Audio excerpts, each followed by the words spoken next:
En el vertiginoso mundo de la industria de bienes de consumo, un líder destaca por su experiencia y compromiso. Originario de México, Luis Padilla trascendió fronteras persiguiendo sus sueños. Formado en la Kellogg School of Management y en la Harvard School, perfeccionó sus habilidades y conocimientos de liderazgo. Con más de 20 años de experiencia en la dirección de ventas en la industria de bienes de consumo, Luis es un líder ejemplar. Su dedicación a la educación continua lo impulsa a empoderar a su equipo, alcanzando resultados excepcionales. Pero no solo se dedica a su equipo, también retribuye a la comunidad a través de la mentoría y el apoyo. Hoy lo conoceremos más a fondo en Demente, el podcast que desafía la norma. Bienvenido, Luis Padilla. Luis Padilla, thanks so much, man, for taking the time. No problem. Thanks for inviting me over, Mauricio. Appreciate Well, it. listen, we're going to dive deep into things or conversations that are not as common. Okay. What I found in my journey of interviewing many people is that the true fire that keeps them going is not all the time revealed. And that's what I'm interested in getting from you today. Okay. All right, so obviously we create this podcast to share with people what it really takes to be successful. Obviously they know in the introduction what you've been able to accomplish, but I want you to take us to when you were little, maybe not a little Luis Padilla, but who was Luis Padilla in high school? You know what, though? I was a really dedicated student. I was always in the honor, in el cuadro de honor. I was a nerd, for saying. I really took challenge. I was pretty competitive. So I want to be the first one to turn back the homework. I want to do it perfect. I want to do everything fast and great. I was really not perfectionist, but I want to do great though. And I was able to get an offer for a scholarship though when I came out of high school.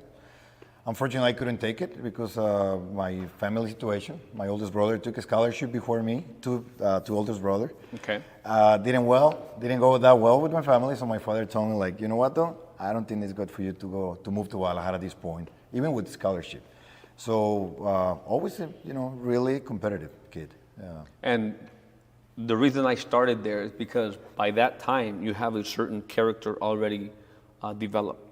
Yes. And so this competitive edge, this way that you were operating came from what you think? Obviously, was your father a pretty competitive type of guy? Like, where do you think you got this from? Yes, I was really close with my father.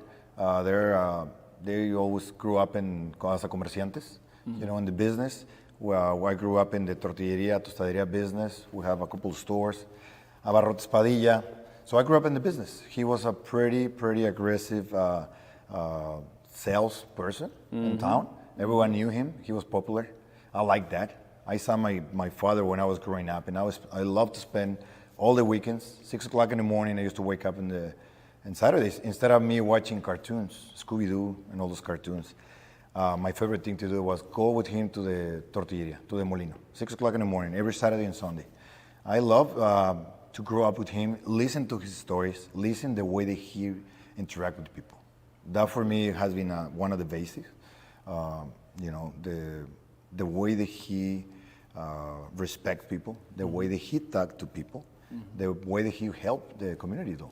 For me, he became a role model for me. And for saying, I'm kind of copying some of the things that he did great in life and putting some of my spices into it. Yeah, I always say that it's like you're only as good as who you learn from and who you model. In this case, you solidified the fact that even as a child, you were observant of all these different things you've noticed due to success. And so it's not by luck that you now have this result and being able to have so much of a responsibility in what you do today. Correct. Let's talk about struggles, because I think that success demands from all of us to do certain things in order for success to really manifest in us, right? And we all go through challenges and struggles. As a matter of fact, we're here filming this after a talk. Right. We hear from many people. So when was that first time in your life that you first encountered a challenge? If you can remember. Sure, yeah. Coming out of high school, though, that opportunity I had to go to a private school, one of the tops in Guadalajara, Universidad Autónoma de Guadalajara. And I was denied the opportunity for my parents not to go for reasons that they thought I was right. You were denied by them? By my father, Okay. My parents. They said, you know what, we think that you're better off staying in Ocotlan, in my hometown. They opened a a campus from the public school, Universidad de Guadalajara, Campus Ocotlán, and say, I don't think that's a need for you to go to Guadalajara at this point. You can study here. They just open an administration and marketing career, and you think you're going to be better off staying at home. That hurt a lot back in the day. I worked a lot my way through secondary and high school to get their scholarship. I was able. They offered it to me. They came to Ocotlán, they offered me the scholarship, and I had to pass on it. I think that marked my life because I couldn't accomplish what I want to do. So it was like your way of saying, this is how much I deserve to really go and pursue it over there. It's like this, you know. But that was kind of the driver. There's an obstacle say. Exactly. That didn't stop me there. I took the public school. It was great, you know. I learned a lot of things. It was a great experience as well. Didn't stop me to keep studying. I say I need a degree to be successful in life, first of all, whether it's in a public or a private school. So I say, this is what life is facing me right now. I'm going to approach it, I'm going to embrace it, and I'm going to make the best out of it. It was a challenge for me. Mentally, it was a big challenge. I saw myself in the private school scholarship boy. You saw it when? Okay, since when did you start visualizing that? Since I was the second year of my high school, because they told us about there was a program in place. This private school is coming every year and giving one scholarship to graduate the third year of the high school. So that's when I clicked in my mind. I said, I'm straight A's, A's plus. I was really proactive. I was the captain, the soccer team. Really? You were for real. I had a lot of energy back in the days. I had a lot of energy, still do, but I love sports. So I was involved in everything the school that I grew up in, they used to do. I stayed for after classes to help them out. Any projects that they develop, I was there all the time. Very good. I grew up in this, it's a private, pretty traditional school in my hometown in Ocotlán. Since kindergarten, elementary school, secondary school, and college, and high school. I did all in the same school. The directors, or the director, all the teachers, they knew me since I was probably 3-4 years old. It's interesting because obviously how important to have casting a vision really is. It was that vision that kept you going, right? And obviously somebody else gives you that. So you finally make it to Guadalajara, right? And what was the big challenge there? Guadalajara was challenging, seeing the opportunities were not what I think it was there. I thought it was going to be easy somehow to just get it. I got my title, I got my degree, I'm a marketing degree. I thought that I spoke English back in the days, back in 1999. I faced myself that I had 100%, I spoke probably 10 to 15%. Okay, so but you thought... I thought in my mind. You're like, hey, listen, I got this. I got this. I used to come to the United States every year for vacations. I have family here in Chicago, and I thought that I had it. You know, my mom spoke to me in English since I was a little kid. She's fluent in English. I thought that I had it. The reality was totally the opposite. So that was like right in my face. Like, wow. Started looking for jobs in Guadalajara. First thing they asked, experience. I didn't have any experience because I always worked in my family business, tortillerías, tostaderias, private-owned business for my dad, you know. So I couldn't have a job. That was the first challenge in my life. Like, I want to take my wings out and do my own. I couldn't. I faced that.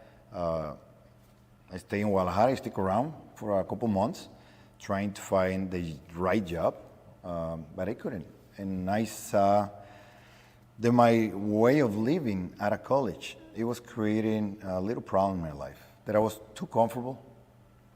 Guadalajara is a really... So you were too comfortable, sorry for interrupting, you were too comfortable in terms of like having just everything at your disposal? Is that what it is? Like, not extra, not in abundancia, but cómodo. I was really comfortable. So my parents didn't really ask me to push for, you know, to bring money to the house.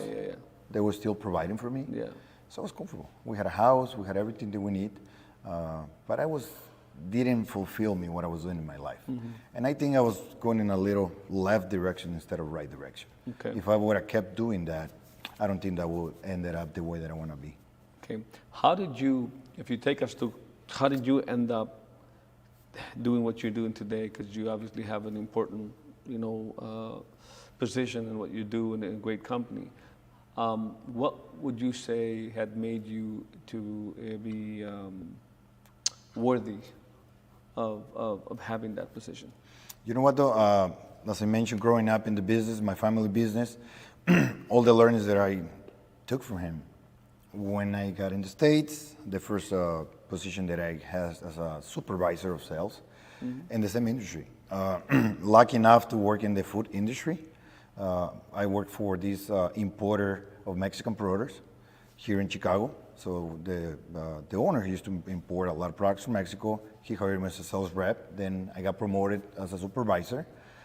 For me, it was really easy to do the integration because that's what I grew up with all my life. Since I was probably 3-4 years old, my dad used to carry me in the pickup, selling tostadas, store by store. Okay. Selling tortillas, store by store. That's a good story. Once a week, we used to go to Guadalajara. It was the biggest city, closest to Ocotlan.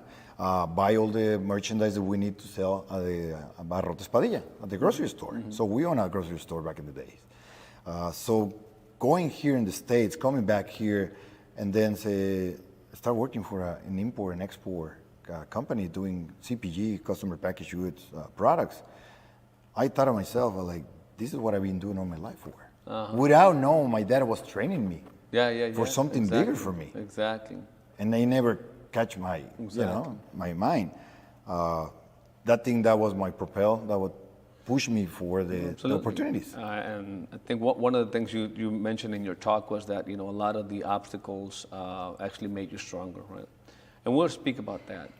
But I'm very curious to know how conscious you are today about who you were. Let's just say 5 or 10 years ago, you were a certain Luis Padilla. Now, 5-10 years later, you're not the same Luis Padilla. And sort of like you had to kill the old Luis Padilla to get to this one, and you may have to kill this Luis Padilla to get to the next one. What are some of the values or disciplines, characters that you can point to say, these are the things that I left in order to become this new person that I am today? First of all, I thought to myself when I came here, I was 22 years old. And I said, you know what? I don't need much to make a living out of here.